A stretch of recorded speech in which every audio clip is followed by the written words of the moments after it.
Hi everybody, my name is Susie and I'm coming to you today from my gorgeous rocket ship hurtling through outer space. It's so gorgeous up here.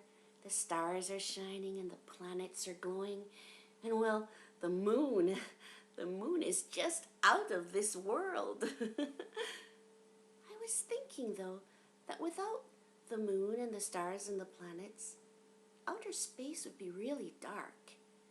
You know, when I was a little girl, I was really scared of the dark until I read this story that showed me that no matter how dark it is, there's always just a little bit of light. And you can look for that light and find peace and happiness, you know? And so I thought I could read that story for you today. It's by a really famous writer by the name of Ray Bradbury, and it's called Switch on the Night.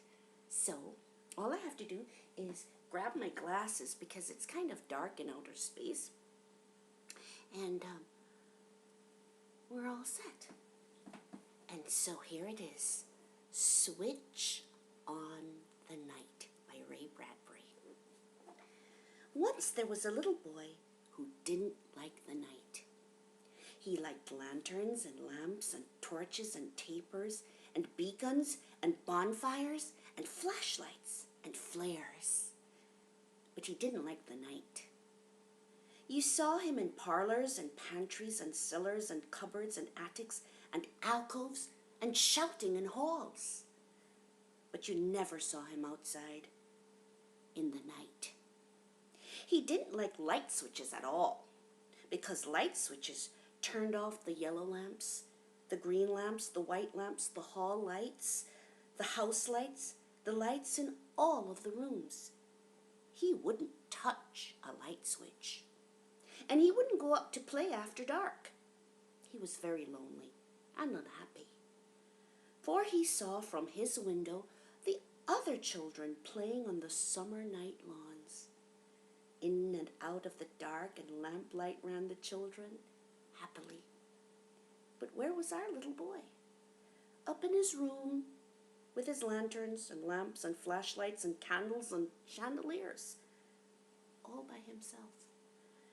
He liked only the sun, the yellow sun. He didn't like the night. When it was time for his mother and father to walk around switching off all the lights, one by one, the porch lights, the parlor lights, the pale lights, the pink lights, the pantry lights and stair lights. Then the little boy hid in his bed. Late at night, his was the only room with a light in all of the town. Then one night, with his father away on a trip, and his mother gone to bed early, the little boy wandered alone. All alone through the house. My, how he had the lights blazing!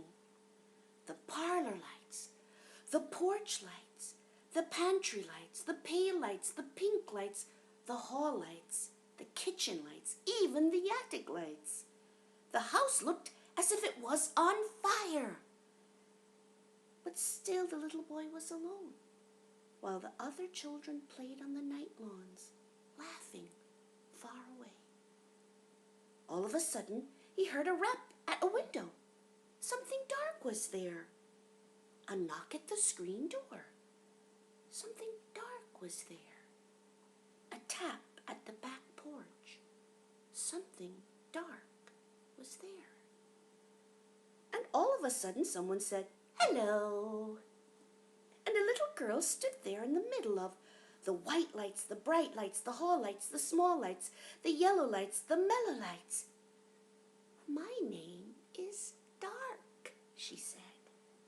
And she had dark hair and dark eyes and wore a dark dress and dark shoes. But her face was as white as the moon, and the light in her eyes shone like white stars. "You're lonely," she said. "I want to run with the children outside," said the little boy, "but I don't like the night." I'll introduce you to the night, said Dark, and you'll be friends. She put out a porch light. You see, she said, it's not switching off the light. No, not at all. Why, it's simply switching on the night. You can turn the night off and on just as you can turn a light off and on with the same switch, she said. I never thought of that, said the little boy. And when you switch on the night, said Dark, why, you switch on the crickets, and you switch on the frogs, and you switch on the stars. The light stars, the bright stars, the true stars, the blue stars. Heaven is a house with porch lights and parlor lights, pink lights and pantry lights, red lights, green lights, blue lights, yellow lights, flashlights, candle lights, and hall lights. Who can hear the crickets with the lights on? Nobody. Who can hear the frogs with the lights on? Nobody. Who can see the stars with the lights on? Nobody. Who can see the moon with the lights on?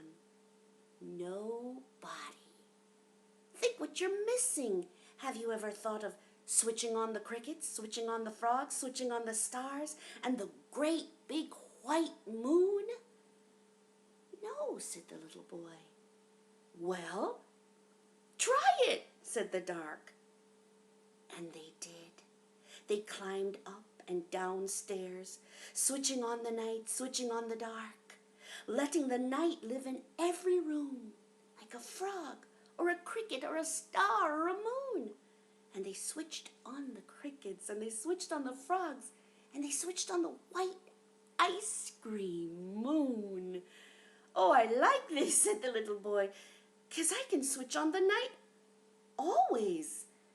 Of course, said Dark, the little girl. And then she vanished. And now the little boy is very happy. He likes the night. He likes his new friend, the dark. Now he has a night switch instead of a light switch. He likes switches now. He threw away his candles and flashlights and lamplights, and any night in summer that you wish you can see him, switching on the white moon, switching on the red stars, switching on the blue stars, the green stars, the light stars, the white stars, switching on the frogs, the crickets, and night, and running in the dark on the lawns with the happy children, laughing. He's happy now, and this story made me happy, and I hope it makes you happy and helps you a little bit if you're a little bit scared of the dark. No worries. Oh, I think I see a pie in the sky, so maybe if I hurry, I can have a midnight snack. So I'll see you later, okay? Good night. Switch on the night.